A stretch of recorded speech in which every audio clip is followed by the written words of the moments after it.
kabar kalian pada pagi hari ini? Sehat, luar biasa. Yes. Anak-anak kami kelas 10 TKP, karena kita masuk pada materi kita atau pelajaran kita adalah biologi. Jadi sebelum kita masuk pada materi biologi, kita akan memulai pelajaran ini dengan mengawali kita menyerahkan diri kepada Tuhan Yang Maha. Siapa yang membawa kita dalam doa? Ya, silakan ke depan dulu.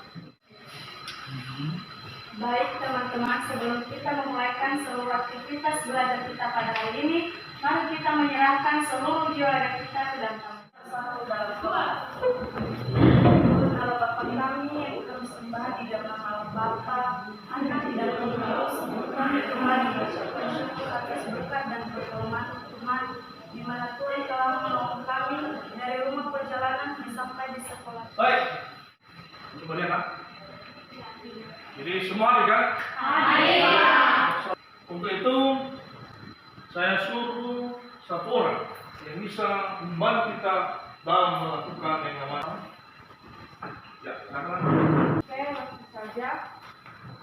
Pagi. Pagi. Luar biasa. Tetap semangat. TKP. Bisa. SMK. Bisa. SMK? Bisa. Mantap. Iya, betul. Sebelum masuk kita pada materi hari ini virus, maka saya ingin tanya kembali dulu, di mana pada minggu yang lalu yang namanya Eko. Saya yakin anak kami pasti ingat ya. Siapa yang tahu? Ekosistem adalah suatu sistem yang terdiri dari organisme hidup atau biotik dan lingkungan fisik atau abiotik yang berinteraksi dalam suatu wilayah atau area tertentu yang memiliki hubungan kompleks antara organisme satu sama lain dengan lingkungan mereka, yang mempengaruhi juga faktor-faktor lainnya seperti iklim, tanah, air, sinar matahari, dan interaksi ekologis. Ya, tepuk tangan. Ya, luar biasa. Ada lagi yang tahu? Ya, ya.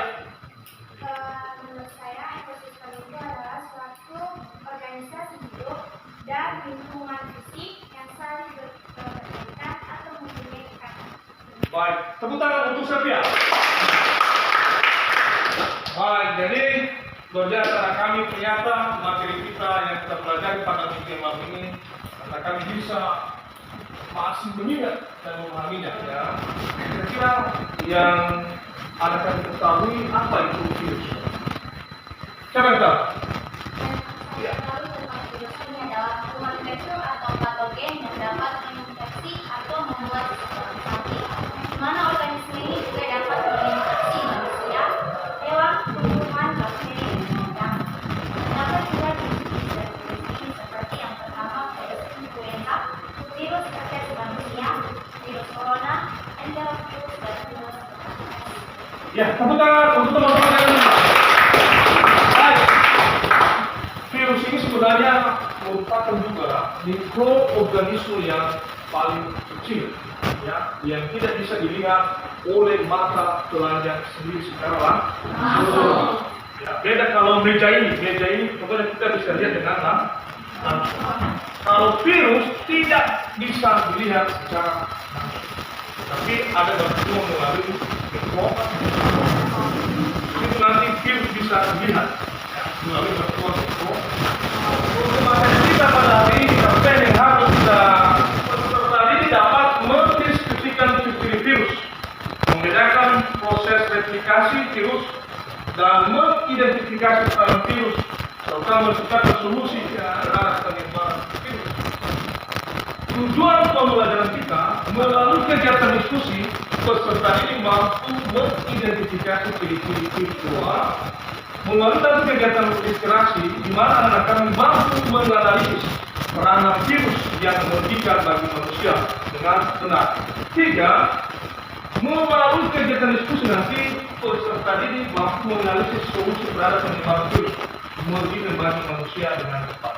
Untuk lebih mendetailnya, mari kita tonton slide video ini ke depan. Silakan rekan.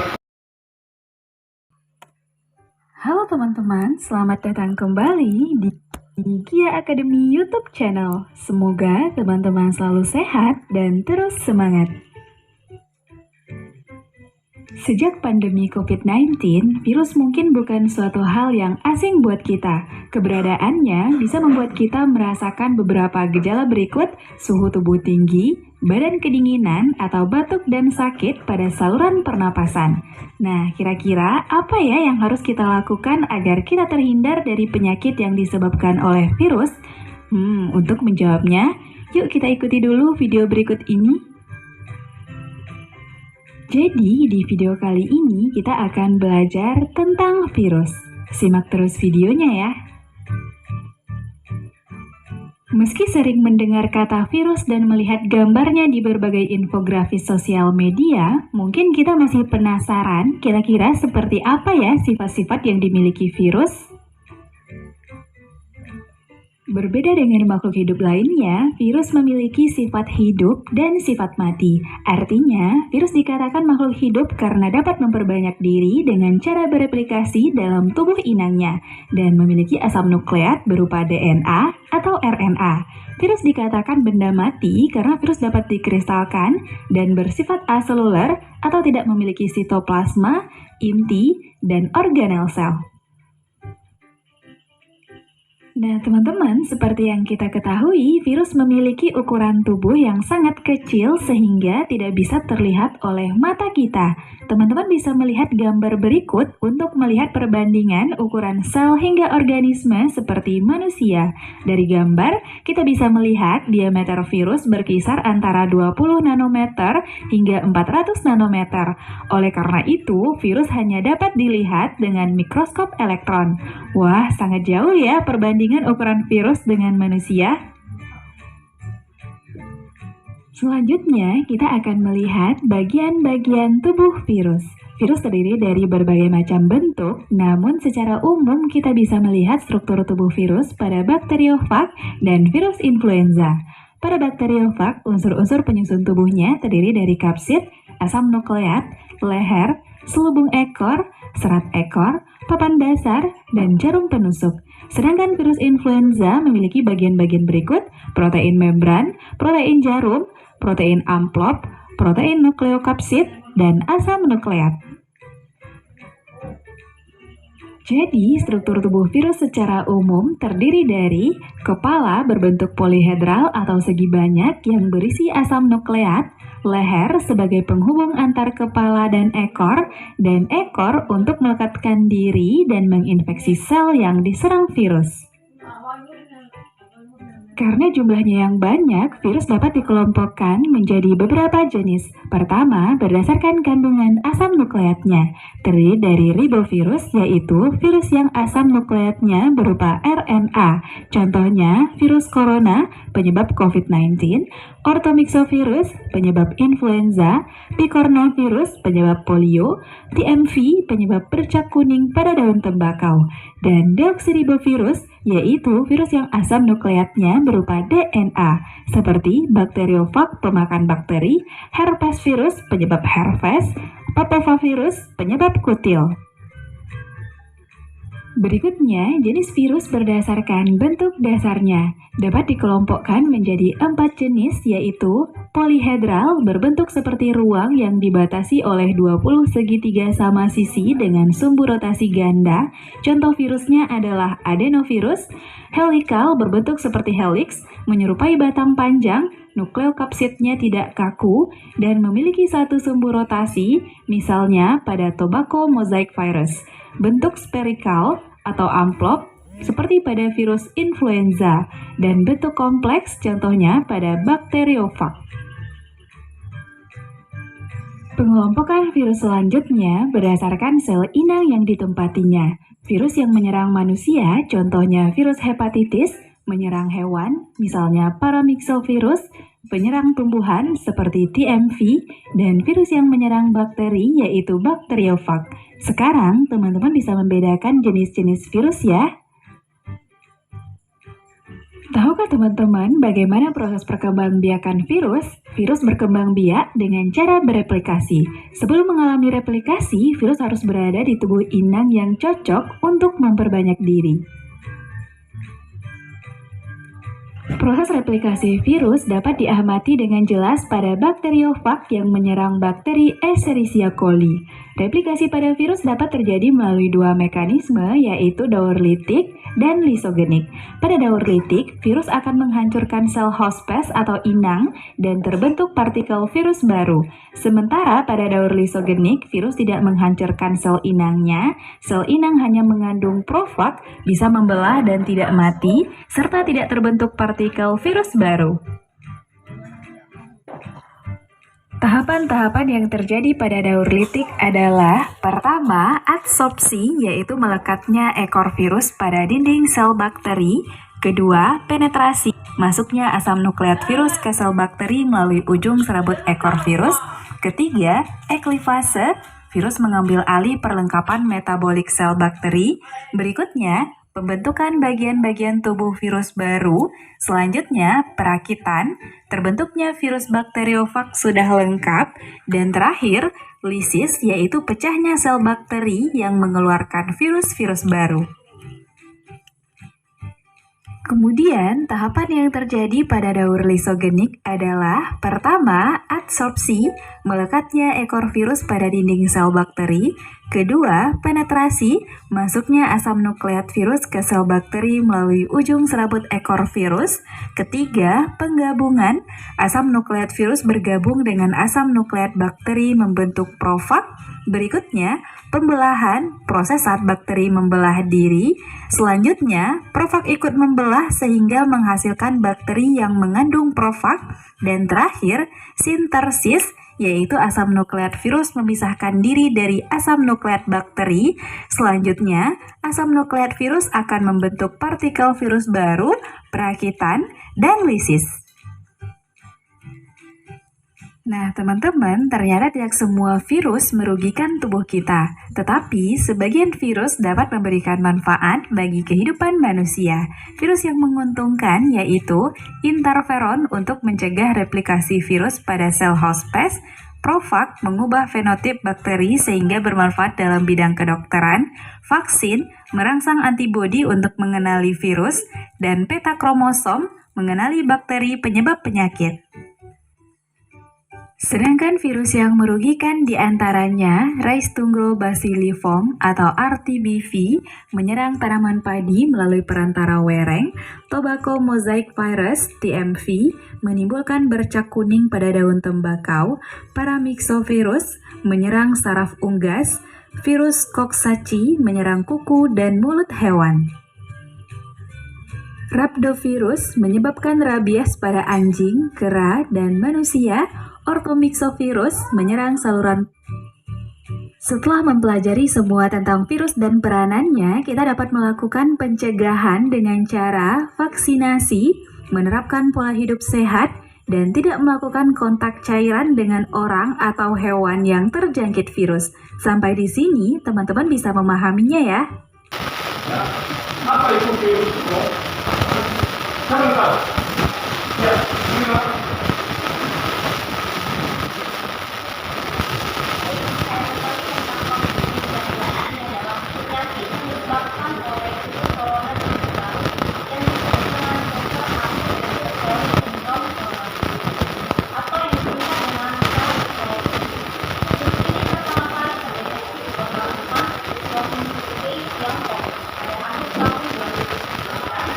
Dan kemudian menyebar secara global, sehingga menyebabkan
Saya berikan kesempatan untuk berdiskusi selama 20 menit.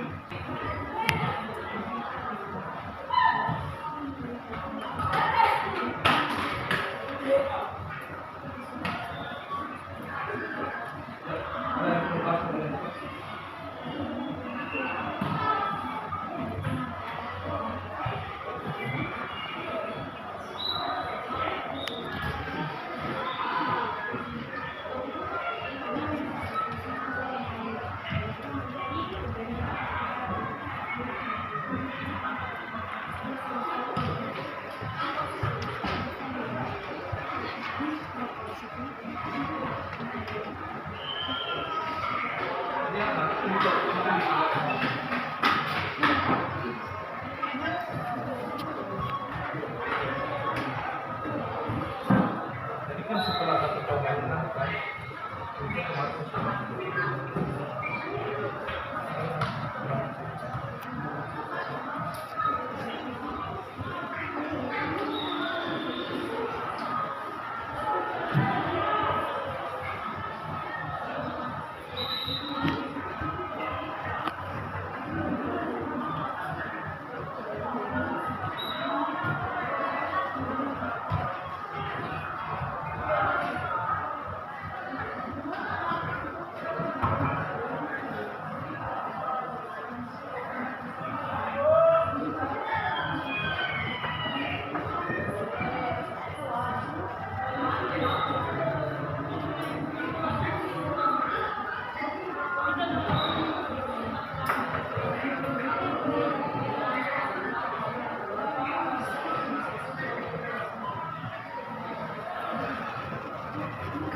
ini kan materi virus, jadi ini kan lembar dari KPD-nya. Jadi ini kan contohnya bagaimana seseorang bisa mengenali flu.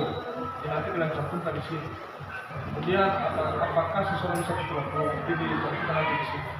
Dan ini juga proyek kalian ini adalah mengenai gambar virus. Jadi ini sebagai pemahaman konsep kalian. Oh, inilah bagian dari satu virus. Kalau sudah siap, maka kita akan presentasi. Tepuk tangan dulu satu dulu. Virus COVID-19 ini adalah penyakit yang disebabkan oleh virus corona yang disebut dengan coronavirus atau yang disingkat dengan SARS-CoV-2. Virus ini pertama kali terdeteksi di kota Wuhan, provinsi Tiongkok pada akhir tahun 2019 dan kemudian menyebar secara global sehingga menyebabkan yang banyak. Adapun gejala-gejala dari COVID-19 ini seperti yang pertama, demam atau suhu tubuh yang tinggi, 2. Batuk kering, 3. Kesulitan bernapas atau sesak napas, 4. Kelelahan, 5. Rasa sakit atau nyeri pada tubuh, dan 6. Hilangnya indera penciuman atau rasa. Adapun solusi dan pengobatan dari COVID-19 ini melibatkan berbagai pendekatan dan dapat bervariasi tergantung pada tingkat keparahan gejalanya. Berikut aspek pengobatan dan penanganan COVID-19. Yang pertama, karantina dan isolasi, di mana karantina dan isolasi ini yaitu individu yang terinfeksi dan orang yang berisiko kontak langsung dengan mereka dapat diisolasi dan dikarantina untuk mencegah terjadinya penyebaran COVID-19 ini. Kemudian yang kedua, perawatan dukungan. Pasien dengan gejala ringan dapat memerlukan perawatan dukungan seperti istirahat, medikasi yang cukup, dan obat penenang. Dan begitu juga pasien yang dengan gejala yang lebih parah mendapatkan perawatan dukungan di rumah sakit dan perawatan dukungan pernapasan. Selanjutnya, vaksinasi. Vaksin COVID-19 ini telah dikembangkan dan digunakan secara luas di berbagai negara untuk mencegah infeksi dan mengurangi tingkat keparahan penyakit. Solusi yang keempat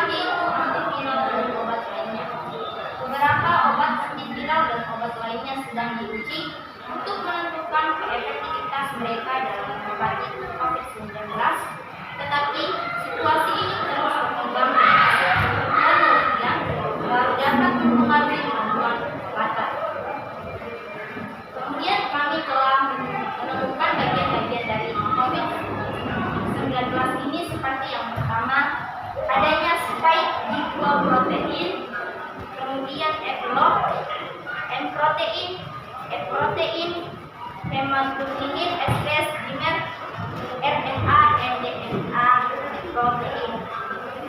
Baik, demikian dari hasil penelitian yang dikelompokkan. Kami jika ada pertanyaan atau silakan pertanyaan kami silakan kepada Saja yang kalian ketahui tentang COVID-19. Bagaimana gejalanya COVID-19? Ya. Pertanyaan kami dari kelompok 4, bagaimana solusi untuk mengobati COVID-19? Kami ketahui tentang virus COVID-19 ini adalah penyakit yang disebabkan oleh virus corona jenis baru atau yang disebut dengan Severe Acute Respiratory Syndrome Coronavirus 2 atau yang disingkat dengan SARS-CoV-2. Virus ini pertama kali terdeteksi di Kota Wuhan, Provinsi Hubei, Tiongkok pada akhir tahun 2019 dan kemudian menyebar secara global sehingga menyebabkan yang namanya flu. Demikian dari jawaban kami, apakah kelompok menerima jawaban dari kami? Terima kasih.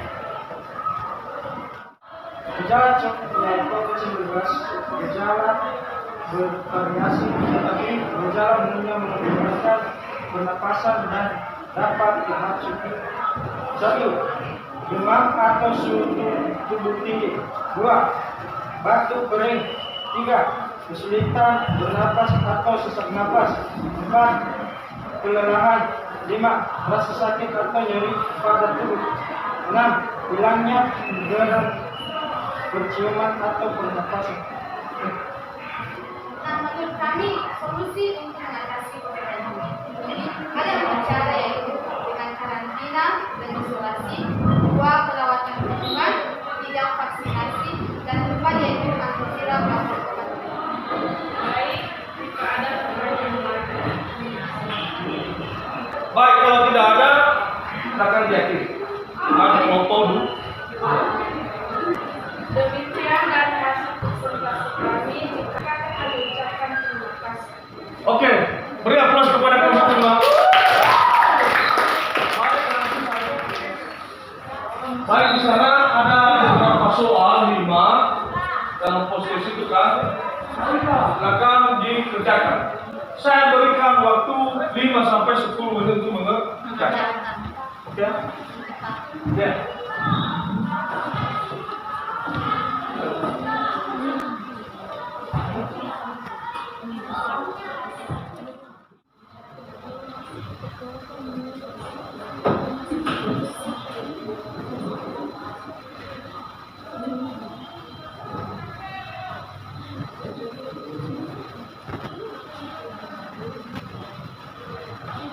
Baik, yang akan mohon berat akademia.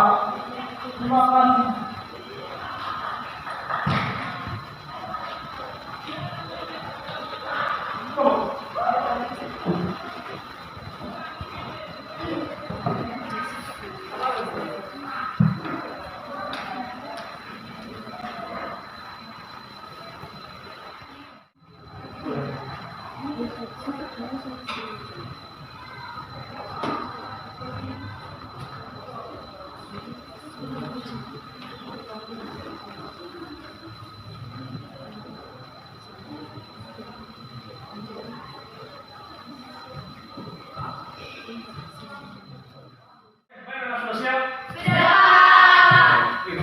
Yang kumpulkan melalui si langsung berkelompok kumpulkan tugasnya. Tugasnya.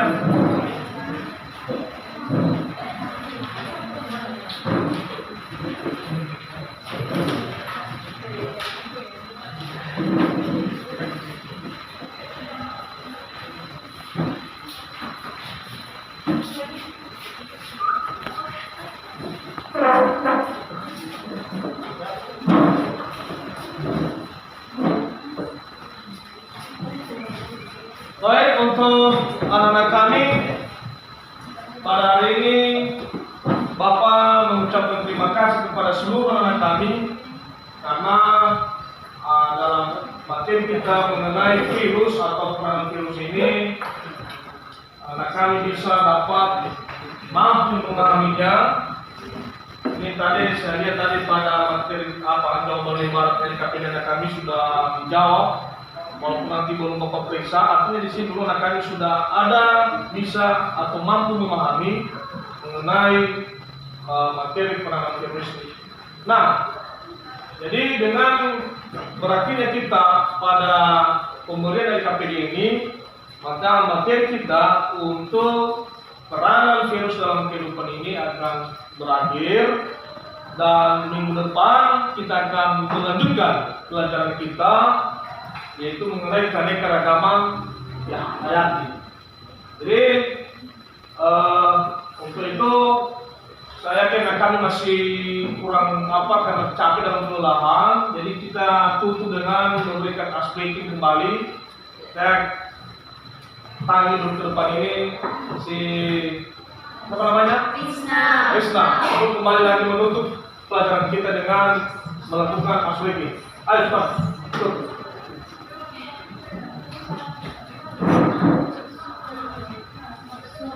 Semangat ya, kita berdiri semua.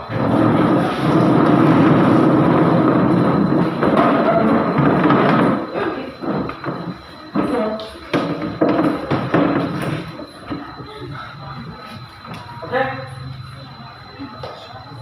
Selamat siang. Siang. Luar biasa, tetap semangat. TKP Bisa. SMK Bisa. SMK Bisa. Ya, tepuk tangan.